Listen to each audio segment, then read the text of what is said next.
Olá, pessoal. Vamos então finalizar a nossa aula de poluição atmosférica urbana dentro da disciplina de Química Ambiental e Gestão Ambiental aqui do nosso curso técnico em Química, ok? Pessoal, então esse último bloco hoje a gente vai falar um pouquinho de gestão ambiental e dos impactos de determinados poluentes na saúde humana. E aí a gente vai falar um pouquinho sobre a questão do comportamento dos gases na atmosfera e no final vou passar os exercícios e explicar como que vamos fazer os exercícios, os relatórios individuais dessa aula, ok? Então vamos lá, pessoal. Olha, nós já falamos disso aqui tudo, dos poluentes, a chuva ácida, os mecanismos da chuva ácida, o smog fotoquímico, smog industrial, reações na atmosfera, o comportamento dos gases na atmosfera urbana, principalmente a relação de ozônio, NOx e os compostos orgânicos voláteis. E aí sim, agora a gente vai começar o assunto dessa aula. Galera, olha esse gráfico. Esse gráfico ele mostra a contribuição das emissões de monóxido de carbono pelo peso da frota de veículos por ano do modelo. Veja, isso é um dado americano, tá? Tirado do livro de Química Ambiental, um livro que eu uso, né, como referência, do Colin Bard e do Michael Kemp. Tá? Esse livro aqui, né? Nas aulas vocês sempre vêm carregando esse livro, nas aulas presenciais, né? Mas enfim, é ele que é um livro que é muito bom, principalmente na parte de poluição atmosférica. Pessoal, o que significa esse gráfico? Veja só. Esse gráfico ele foi mostrando, né, que ao longo do tempo a contribuição do monóxido de carbono, né, a partir de dos anos 70 e aí até os anos 80, mais precisamente ali em 80, a partir de 79 e até 85, as emissões de monóxido de carbono cresceram exponencialmente, né? Isso em relação ao peso da frota. O que significa isso? Quer dizer que mesmo com talvez, né, algumas melhorias na questão da transformação de combustível e eficiência na sua estrutura, na estrutura dos veículos, e aí entra caminhões, entram qualquer carros, ônibus, enfim. Aumentou-se a concentração de monóxido de carbono. O monóxido de carbono, lembrando, ele é emitido a partir de uma combustão incompleta. Não quer dizer que a tecnologia foi ficando ruim nesse período de 70 a 80 e vamos pegar até 84, né? Quer dizer que a frota aumentou absurdamente. E aí aumentou-se a concentração de monóxido de carbono na atmosfera urbana. Lembrando que o monóxido de carbono é um gás, é aquele gás que faz o deslocamento do oxigênio lá no ferro da hemoglobina, fazendo uma ligação cerca de 10 vezes mais estável do que a ligação com o oxigênio. Então desloca o oxigênio, né, provocando asfixia e obviamente vai acarretar problemas na saúde. Então veja, pessoal, a partir, né, olhando para o gráfico de novo, a partir então dos anos 90, início dos anos 90, foi caindo a concentração e a emissão, né, a contribuição do monóxido de carbono. Né? Teve seu pico em 85, 88, enfim. Galera, veja, esse gráfico ele mostra um pouquinho de gestão ambiental, né, de resultado da gestão ambiental. Em primeiro momento, a gente pode dizer que a gestão ambiental quase que não existia, né? Muito embora se avançou em algumas tecnologias, mas não foi suficiente para reduzir a concentração e a contribuição, perdão, de monóxido de carbono na atmosfera. Porém, a gente verifica que depois dos anos 90, né, foi reduzindo a contribuição pelo peso da frota. E aí, galera, o que é que isso aqui tem a ver com gestão ambiental? Olha, aquele decaimento a partir dos anos 90 se deveu em muito a um equipamento de controle de poluição atmosférica muito comum nos veículos e hoje é obrigatório, os chamados, né, catalisadores ou conversor catalítico moderno para automóveis, certo? O que aconteceu, pessoal? A poluição começou a causar problemas, né? A poluição atmosférica começou a causar problemas nas cidades. Então, veja, a gente pode até usar essa parte da aula para contar para vocês alguns episódios de contaminação atmosférica, né, aguda que levaram à fatalidade. Por exemplo, em 1952, em Londres, né, inclusive ali começou-se a questão do smog fotoquímico. Aconteceu em um dia a morte de 4.000 pessoas por conta de poluição atmosférica. Foi um episódio que juntou, né, onde as pessoas moravam em prédios, mas usavam ali fogão a lenha ou combustível, né, mais pesado, e gerava muita fumaça. Então essa fumaça, junto com aqueles compostos todos ali, monóxido de carbono, ozônio, gerando dióxido de nitrogênio e tudo mais, aquilo se estabeleceu na cidade, né? E por conta da baixa temperatura, veio com que as pessoas inalassem esses gases e viessem a óbito, né? Foi um episódio que na verdade durou uma semana, foram morrendo várias pessoas. Esse é um dos episódios mais graves de poluição atmosférica. Mas veja, se eu estou falando, né, de contribuição de dióxido de carbono, e eu disse que ele tem um potencial de asfixia muito grande, ele então vai causar problema na saúde humana. E veja, é claro que, né, nós temos sempre o hábito de achar que o organismo humano ele é muito resistente a certos gases, né? E de fato isso é verdade. Nós temos um sistema respiratório que consegue inclusive filtrar grande parte do material, não os gases em si, né? Mas ele é preparado para isso, principalmente as partículas. E os outros seres, normalmente, eles são mais sensíveis. Mas mesmo na classe, né, na espécie humana, nós temos pessoas muito sensíveis a questões do sistema respiratório. São as pessoas asmáticas, pessoas com problemas cardiovasculares, idosos e crianças que são muito mais susceptíveis a isso, né? Então veja, é um combinado de problemas que exige a gestão ambiental.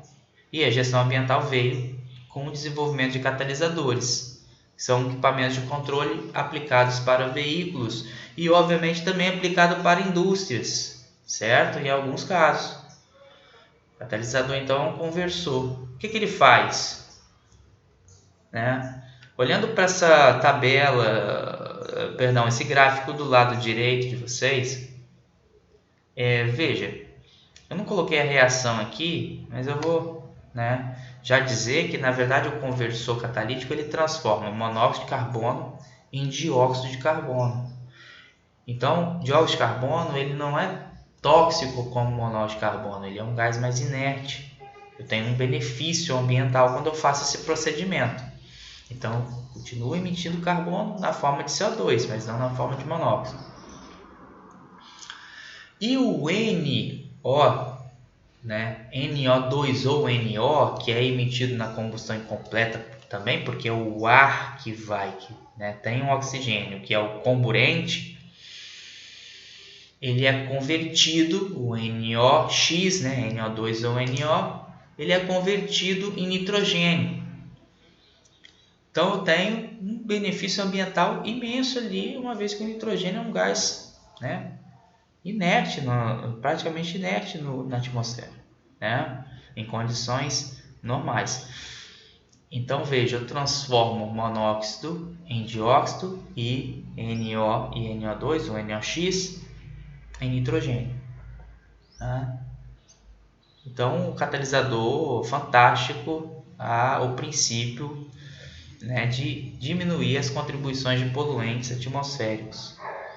Esse gráfico ele mostra um pouquinho, né, da relação que existe, porque o catalisador precisa de um ponto ótimo para trabalhar, né? Então, além do catalisador, precisa-se ter um sistema, né, de combustão interna que seja capaz de equilibrar tanto a quantidade de combustível quanto a quantidade de ar que entra. Porque nesse gráfico vocês observam que quando há, né, combustível em excesso, o catalisador não vai ser tão eficiente, ele não vai ter uma eficiência muito relevante, vai emitir monóxido de carbono, que é o que mostra ali, né? Ele baixa a eficiência para conversão de monóxido de carbono e vai acabar emitindo monóxido de carbono. Por sua vez, se há nesse sistema de combustão interna excesso de ar, então eu vou ter o excesso do nitrogênio ali, que vai gerar naquele sistema ali de geração de radicais livres, né, da faísca, da fagulha, da queima, vai gerar uma baixa eficiência do catalisador na conversão do NOx, né, do NO e do NO2. Então vai ter mais emissão dele. Isso é para mostrar que ali no ponto ótimo, né, olha, a eficiência é quase de 100%. Né? E, inclusive, também temos a curva de hidrocarboneto ali, né, que também vai ser uma emissão grande ali no caso, em caso de excesso de combustível, porque o excesso de combustível não vai permitir uma queima, né, adequada. A gente vai perder combustível. Perder combustível quer dizer que mais hidrocarboneto vai para a atmosfera, uma vez que os combustíveis derivados fósseis são de fato hidrocarbonetos. Então, não há uma conversão, na verdade, dos hidrocarbonetos, né, no conversor. Ele, na verdade, ele também pode fazer, mas é mais por conta da eficiência do combustível ali, né? Tanto é que no excesso de ar não tem emissão de hidrocarboneto, porque está se considerando que ele está queimando tudo, certo? Mas enfim, pessoal, isso é um exemplo de gestão ambiental e a gente reproduz esse exemplo para a questão da indústria. A indústria, então, vai aplicar esses equipamentos de controle atmosférico, que a gente não vai entrar em detalhe aqui, mas nós temos, por exemplo, esses conversores, nós temos lavadores de gás, podem ser úmido, por exemplo, ou seja, ele lava o gás e evita a contaminação. Nós temos os filtros de manga, que na verdade são peneiras, né? E filtro de manga ele leva o nome por causa disso aqui, ó. São peneiras onde o ar passa e segura a poeira, segura os materiais particulados, né? E temos também precipitadores eletrostáticos, que são placas onde adere, né, eletrostaticamente essas poeiras também. Temos filtros de carvão ativado, que filtra metais pesados, como mercúrio. Temos ciclones, que são espécies de, né, estruturas onde o ar passa pela força, né, centrífuga das partículas, eles se depositam nas laterais. Enfim, eu não vou entrar em detalhes, que não é a função da nossa disciplina nesse curso, mas é a alternativa que se tem de gestão ambiental quando se fala em poluição atmosférica, ok? Beleza, pessoal. E quando é óbvio que a gente precisa, né, entender um pouquinho da questão das partículas e ter uma visão sobre as partículas, o tamanho das partículas na atmosfera. Né, para fazer um comparativo, né, reflexões e inclusive compreender algumas medidas de gestão ambiental para minimizar os danos da poluição ambiental, certo? Então vamos fazer uma análise desses dados.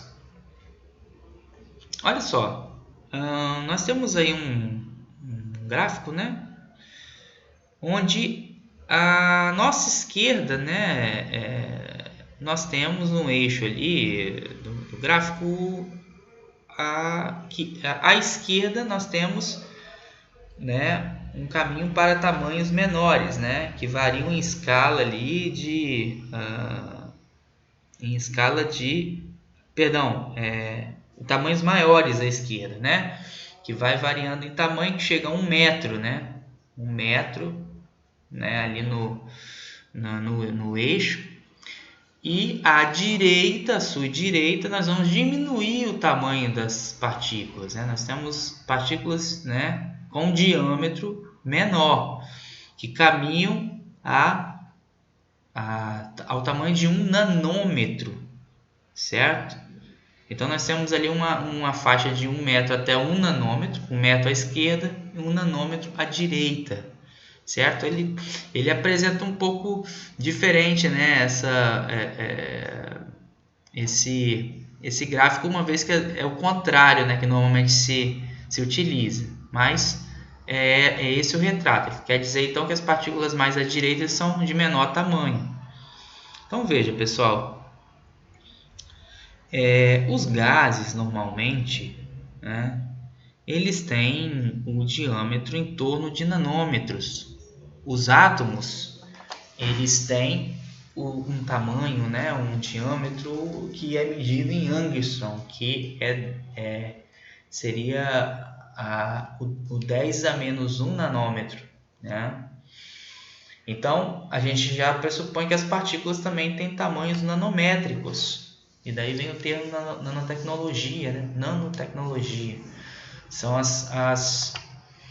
o estudo das estruturas onde você consegue moldar ali nas estruturas do nível molecular, certo?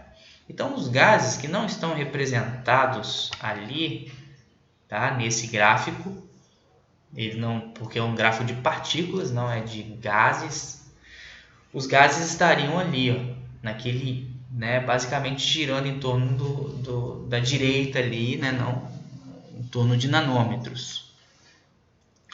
Mas veja, pessoal, nós temos ali, ó, olhando lá para cima, nós temos a chuva, a névoa, a neblina, a nuvem e o smog. Então veja, o smog tem partículas muito pequenas, né? Ele, apesar do nome ser uma junção de fumaça com neblina, na verdade o smog acaba sendo, né, por conta da realidade das estruturas, e aí é bom a gente fazer uma revisão, as moléculas ali se chocando e se reagindo, né, combinado com aquela névoazinha que é menor que a própria névoa. E é isso que dá inclusive a coloração que é vista no horizonte. A gente pode ver um smog fotoquímico no horizonte? Pode, porque o dióxido de nitrogênio, por exemplo, ele tem cor.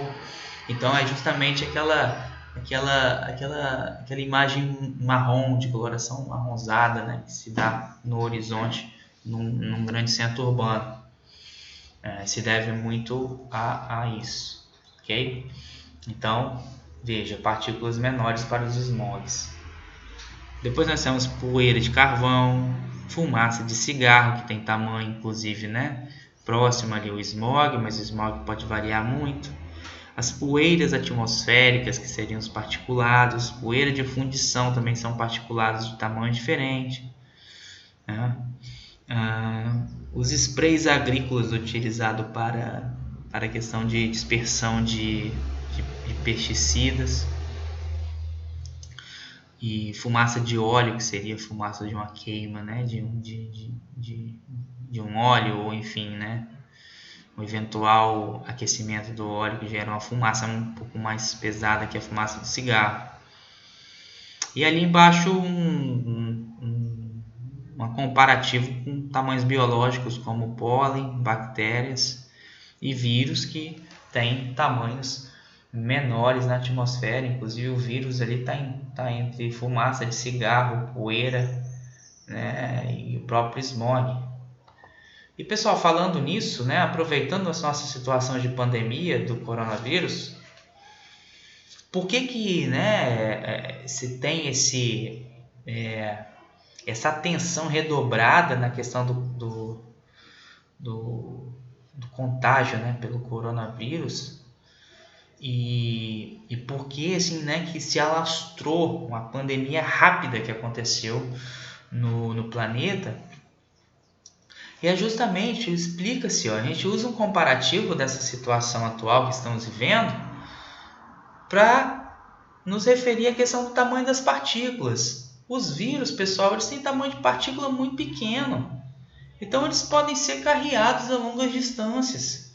E isso, dando essa condição de ser carreado a longas distâncias, a probabilidade de contágio ela é muito elevada, comparado, por exemplo, com uma bactéria. As bactérias têm, né, são estruturas vivas muito maiores que os vírus, né? Então os vírus eles podem ser carreados para a atmosfera. É mais difícil fazer um controle de gestão ambiental, né, e de saúde, obviamente, né? É mais uma pegada de saúde quando se fala de vírus, mas no final das contas está tudo relacionado. A gestão ambiental preza pela saúde humana. Então, o que nós temos ali? Que quanto mais, né, quanto menor o tamanho das partículas que estão na atmosfera, mais difícil é aplicar um mecanismo de gestão ambiental, né? Ou uma medida de gestão ambiental. Eu vou precisar de mais porque eu preciso controlar a dispersão dessas partículas na atmosfera. Enquanto mais pesadas, ela é mais fácil, porque eu consigo fazer deposição, eu consigo fazer retenção, filtração, essas coisas, ok? Então, muito interessante essa tabela, que permite mais um monte de análise aqui, né? E caso vocês tenham dúvidas, questionem aí nos fóruns, né? Ou mesmo nas webconferências, certo? Excelente, pessoal, vamos seguindo então. Opa, perdão, apareceu aí essa coisa linda. Legal, pessoal, então a gente precisa pegar um pouquinho mais da questão dos impactos da poluição atmosférica, né, na saúde humana. Então se fala muito, quando se quer falar em saúde humana, relação da poluição atmosférica com a saúde humana, se usa um termo, né, e aí indo para a gestão ambiental, se usa o termo qualidade do ar, certo? Então qualidade do ar é um termo que é mais cunhado, né? E é o que as medidas políticas, né, a partir de dados técnicos, elas se orientam. Então, os termos normalmente usados é esse, qualidade do ar, ok? Nós temos aí um exemplo dos impactos, né, dos poluentes na saúde humana. Então nós pegamos aí nessa informação aí da Agência, né, Europeia de Ambiente, da Organização Mundial de Saúde, do Ministério do Meio Ambiente, também, né, onde nós temos aí nossas referências, nós temos aí uns dados que envolvem ozônio, material particulado, dióxido de nitrogênio e dióxido de enxofre. Nós já tratamos aí a questão das fontes, mas estão aí inclusive com mais detalhe, né, para vocês nesse slide. E aí também, né, nós temos apresentados os impactos na saúde humana, né? Tem um corpo como modelo aí, as áreas da cabeça, né, onde a poluição urbana pode gerar dores de cabeça, ansiedade, impactos no sistema nervoso, né, especialmente quando se fala em dor de cabeça, né, a gente pode atribuir aí ao material particulado de dióxido de nitrogênio, a irritação na boca e no nariz, né, e outros problemas respiratórios que pode vir a ocorrer por todos esses gases aí. Problemas no sistema respiratório também, em grande medida por conta do ozônio, do dióxido de enxofre e do material particulado, e também no coração, problemas de doenças cardiovasculares. Então, no sistema respiratório nós temos irritação, inflamação, infecção, pode causar asma, redução da função pulmonar, doenças pulmonares crônicas e até câncer, né, quando muito crônico. Também, né, o dióxido de nitrogênio causa aí problemas no fígado, uma vez que ele vai ter que ser eliminado. Na urina ele pode oxidar. E até no aparelho reprodutor também, pessoal, o material particulado, né, pode afetar. Então veja, só alguns exemplos, né, que nós temos de impacto na saúde humana.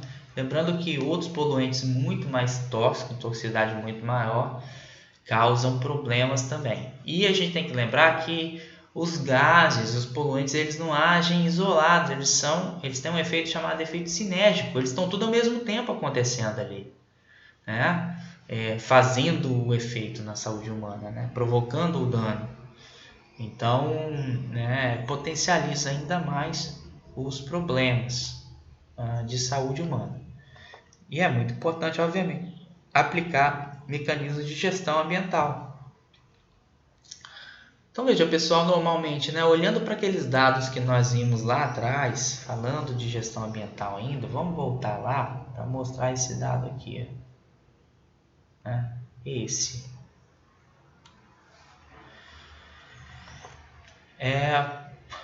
Existem várias medidas, obviamente, de controle de poluição, mas a gente pode citar alguns exemplos, né, de medidas que foram feitas ao longo do tempo em relação a controle de poluição atmosférica.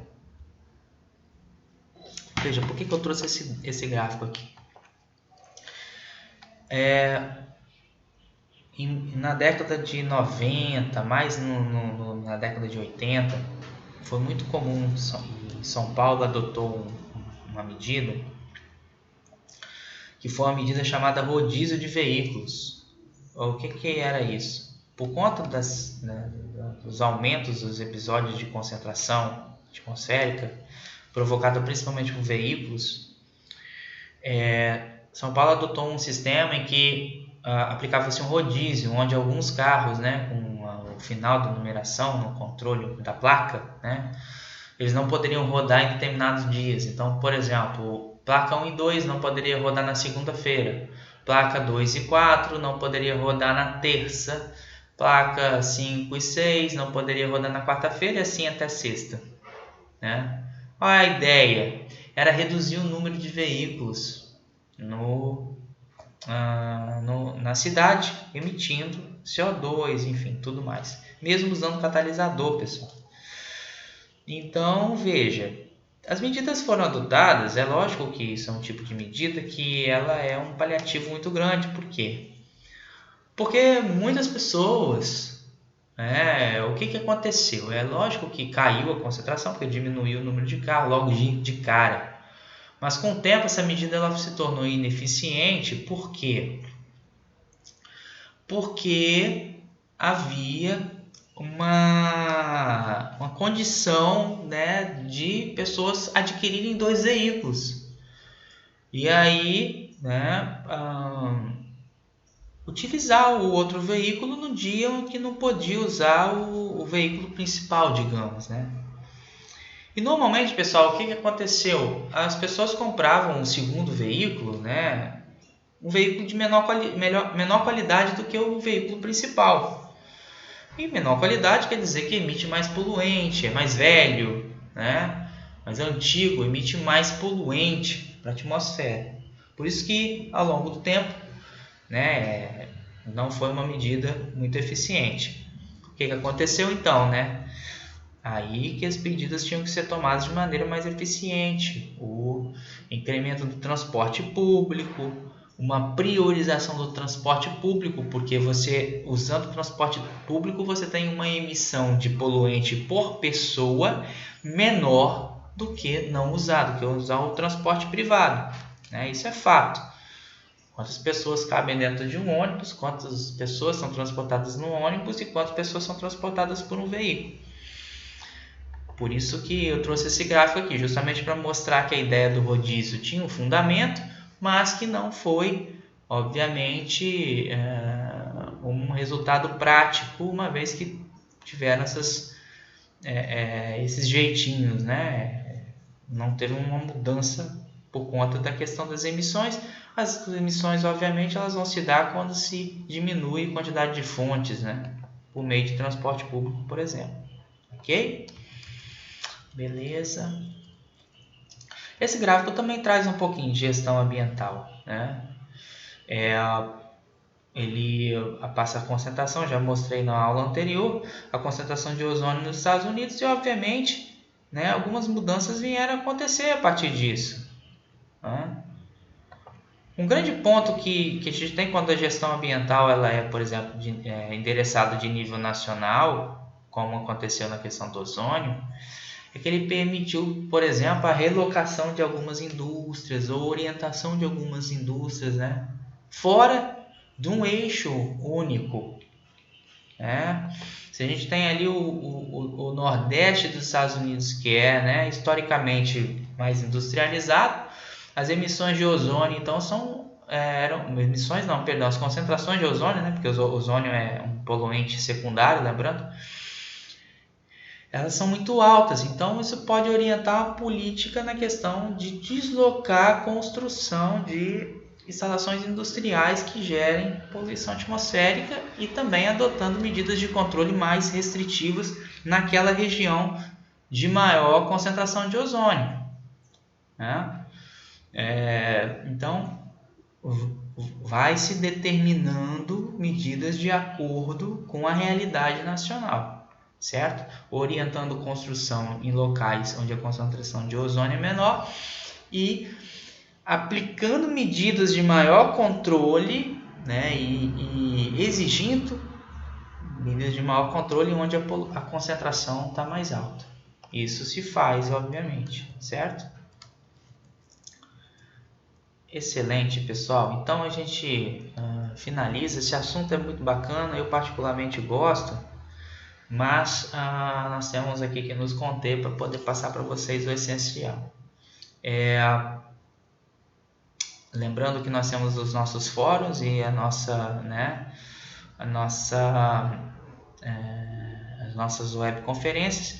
E agora eu vou passar para vocês o exercício avaliativo dessa semana, os nossos relatórios individuais, ok? Então, a tarefa é semelhante à que nós fizemos na aula passada, para a troposfera e atmosfera urbana. Agora nós vamos falar de atmosfera e poluição urbana.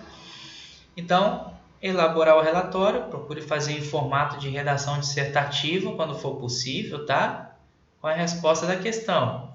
A sua questão individual será atribuída de acordo com o grupo ao qual você esteja inserido. Então aí, pessoal, temos, né, o tema da poluição atmosférica que ficou para essas 2 semanas, né? Dividi em várias videoaulas aí, e essa videoaula está nessa semana, junto com a resolução dessa tarefa, certo?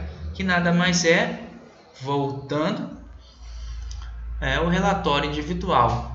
Eu estou pedindo para vocês, assim, né, quando possível, fazer em formato de redação dissertativa para vocês também irem se exercitando, né?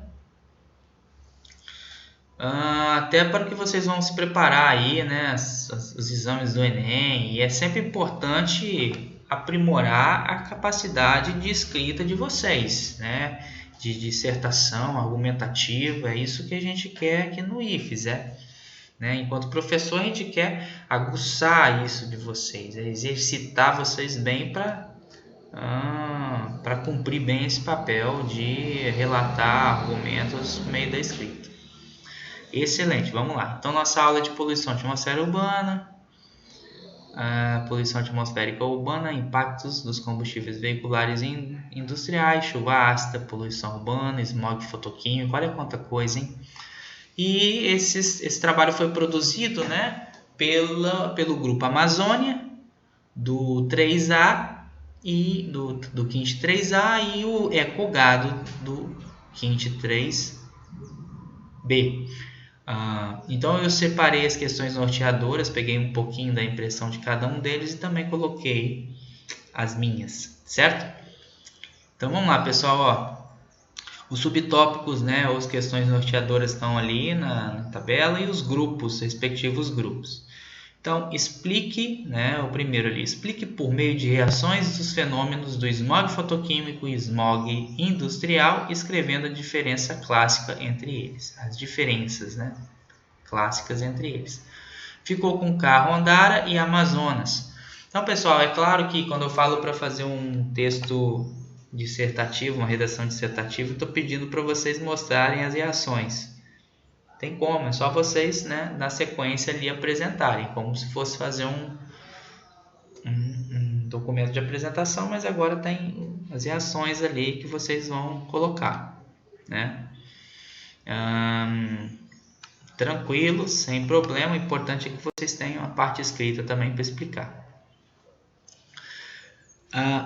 Ali, depois, explique detalhadamente o fenômeno da chuva ácida, descrevendo as alterações de pH provocadas pela poluição atmosférica, bem como os impactos dos efeitos. Os ambientalistas, né, e ambientalistas do Quinte 3B. Pessoal, veja que quando eu falei de chuva ácida, faltaram algumas coisas, viu? E aí agora que é a função desse relatório individual, que vocês avancem. Eu não falei do pH das chuvas ácidas, né? Embora a gente pode chegar ali a pH de até 2, mas em fenômenos muito isolados, mas normalmente o pH é incrementado da ordem de 10, da ordem de 100 vezes, incrementado no sentido de redução do pH, né? De incremento da acidez, né? Então, eu vou pedir para vocês aqui então explorar um pouquinho, tá?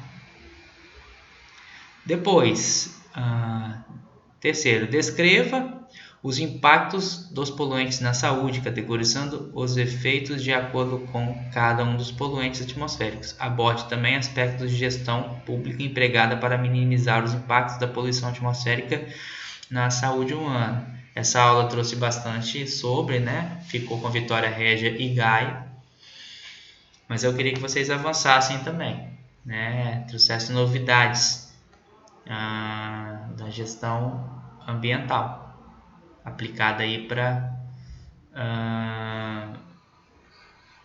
para minimizar os impactos, né? E também um pouquinho como eu disse ali, né? Escrever os impactos na saúde humana. Lembrando, pessoal, que aqui, né, eu coloquei que existem os impactos na saúde humana e há muitas pesquisas hoje, inclusive já até falei sobre o professor Paulo Saldiva, de São Paulo.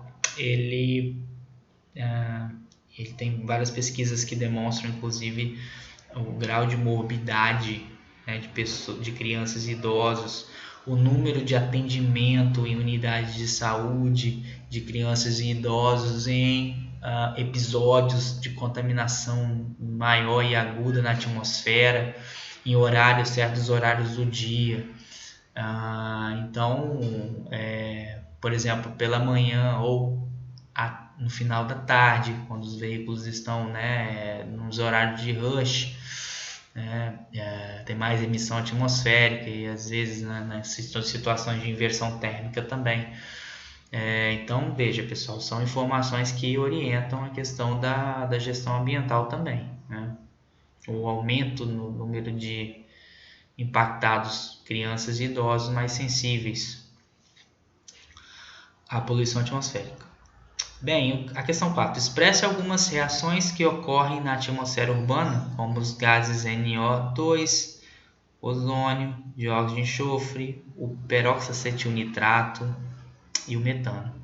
Alguns eu já coloquei, pessoal, mas aí vocês vão trazer as novidades, principalmente no peroxacetilnitrato e no metano, que é simples, né? Há reações na atmosfera, mas aí eu queria que vocês desenvolvessem aí esse documento, os membros do grupo Rio Doce e os membros do grupo Floresta individualmente, ok? E depois apresente o comportamento padrão das concentrações dos principais poluentes durante o período de 24 horas em um grande centro urbano.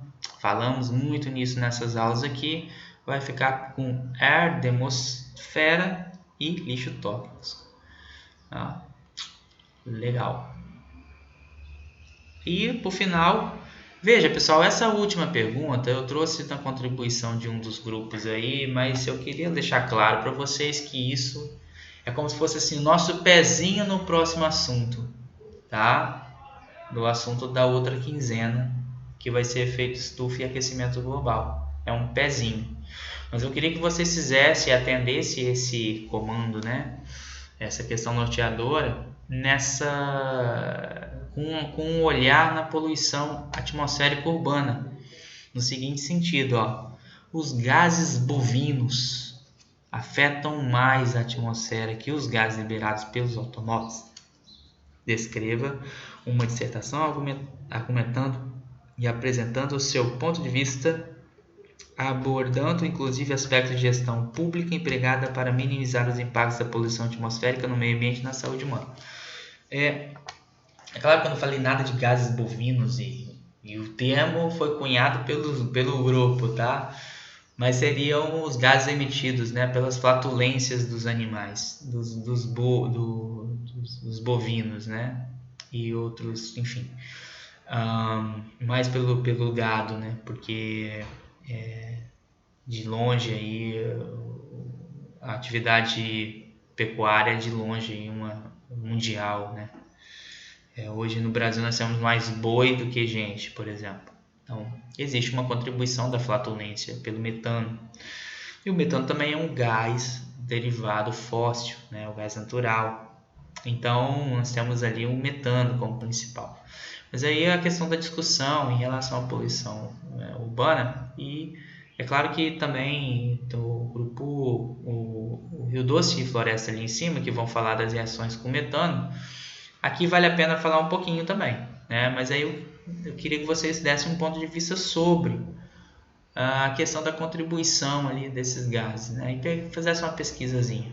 Mas lembrando que nós estamos aqui na parte de poluição atmosférica, nós vamos tratar disso com mais especificidade no próximo assunto, que seria efeito estufa e aquecimento global, ok?